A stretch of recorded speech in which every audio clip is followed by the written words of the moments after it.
Assalamualaikum and hello everyone. I'm your host Hazika. And I'm Alia. Welcome back to New Next, where we discuss about stuff related with technologies. Today we will explore the topic that may be familiar to us or maybe not yet. The topic is smart home.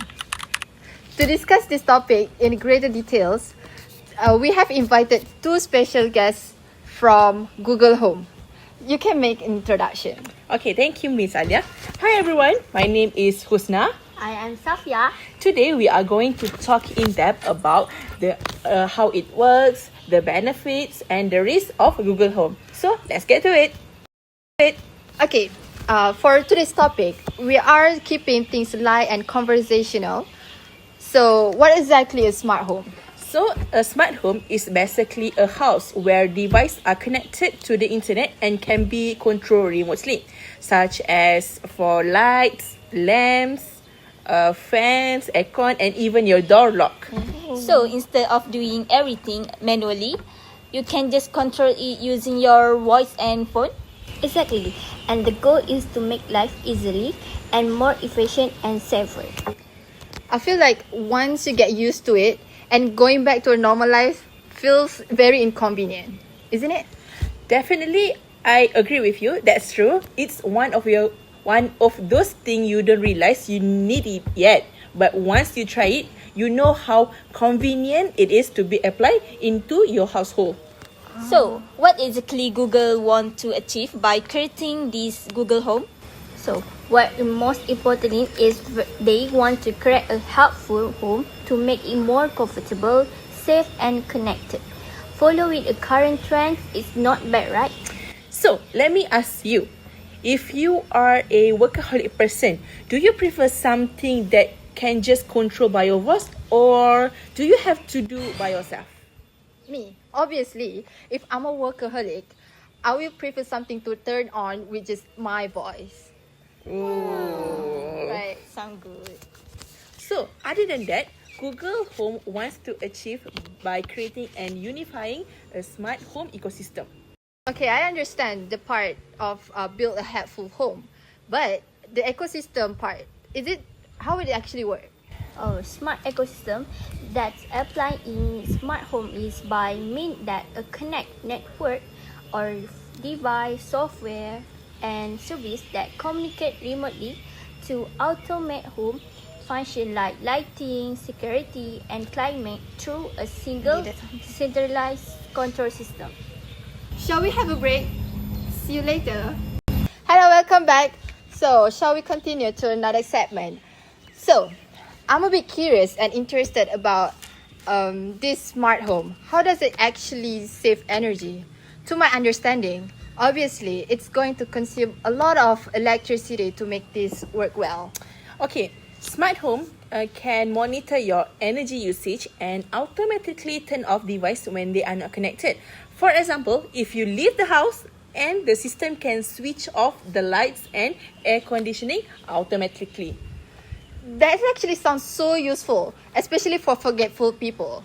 Yeah, I always forgot to turn things off. Actually, over time, it can actually detect how long you use this, will switch it off. Basically, this helps reduce electricity usage and lower bills. So, it's not just about convenience, it also cost saving in the long run.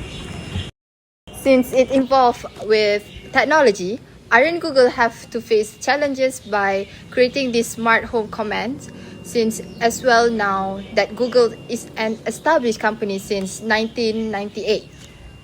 Okay, who said that Google is not face any of challenges? Since it integrated with new technology, Google obviously need to face a few hiccups to create the smooth Google Home as it currently have in the market. Can you state some of the example that hiccup that Google faced? Have a more example actually, but this one I give has how you picture one of the hiccups that people can actually relate to. First, Google Home needs to deal with the sound issue to maintain stability. Speaker groups. There's a group frequently disappear and reappear. Also, when the beginning of creating this Google Home, we need to deal with slow response times as well. The system struggle to react quickly what people said to them. That must be frustrating, especially if you rely on it daily. Yes, but these are a common issue when developing new technology. So basically, it's still improving. Exactly. Technology evolves over time. So next we move to strategy and development. So how did Google Home actually start? It started in 2016 as a simple voice assistant speaker. At first, it could only answer questions and play music. Oh, so it's basically just a basic app compared to now. Yes, but over time Google added more features and improved system. Have Google did any partnership to make the smart home can be market better or well improved? Actually, Google did partnerships with Nest since 2016, which focus more on smart securities like camera. Actually, ever sign that Google can fully integrate Nest into smart home ecosystem to make it like a one complete system. So how does Google actually make money from this? They offer a premium device and subscription-based service. They are also focused on AI features to improve user experience of this Google Home. So it's not just a selling devices; it's a long-term business model. Actually. Yes. Okay, this part is important. What are the risks? The big conquer is privacy. Smart device can accidentally record conversation if it trigger wrongly. That actually sounds crazy. Yeah, there are also a risk of hacking if the system is not secure. So what can users do? So what users can do, can use strong password, use two-factor authentication, and also update device regularly. Also, don't forget to turn off the microphone when not in use. So it's about using technologies wisely. Actually. Let's imagine a real situation. How does a smart home help daily life? So what smart home can help a daily life? You wake up and lights turn on, curtains open, and your coffee starts automatically. That actually sounds like a dream life. I Yeah. wanted that. When you leave the house, everything turns off automatically and security active. So no more did I lock the doors scenario? That actually reduces a lot of stresses for us. Obviously, Oh my. So, which honestly makes the whole experience feels robotic. And another huge improvement is the meta integrations. I think that changed the game from smart home device. Definitely.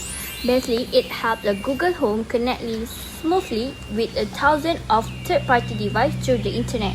So, users don't have to worry as much as a compatibility issue anymore. plus Google did a really good job combining Nest hardware with their software ecosystem. So, if you already use Android or Google service, everything feels connected smoothly. I also noticed the 2025 to 2026 overhaul made the app feels more cleaner and faster. And from the developer perspective, the integration of a Google Home APIs actually reduced coding time by around 14%. That's important because when developer can build integration faster, user like us can get a better smart home experience overall. I'm also really interested in the security side. With Gemini AI, Nest cameras are now smarter when it comes to alerts. They can really actually understand what they are seeing. So instead of just saying motions detected, it can notify you that a package was delivered. Exactly. The notification become more useful and specific, I guess. And let's not forget the energy efficiency too. Yeah, through a program like Nest Thermostat Rush Hour Rewards, help user reduce energy user by automatically adjusting device during peak hours. Honestly, smart living is becoming less of luxury and more of a normal lifestyle now. Agreed. And with AI continuing to improve, this is probably the only beginning for smart homes. So, final question. Would you recommend it? Yes, but start with small. And also, always prioritize security.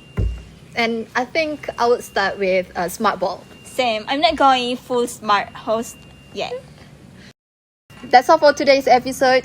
We hope you learned something new about smart home technology. And don't forget to share the podcast and let us know. Would you turn your home into a smart home? So, thank you for listening. See you in the next episode. Bye!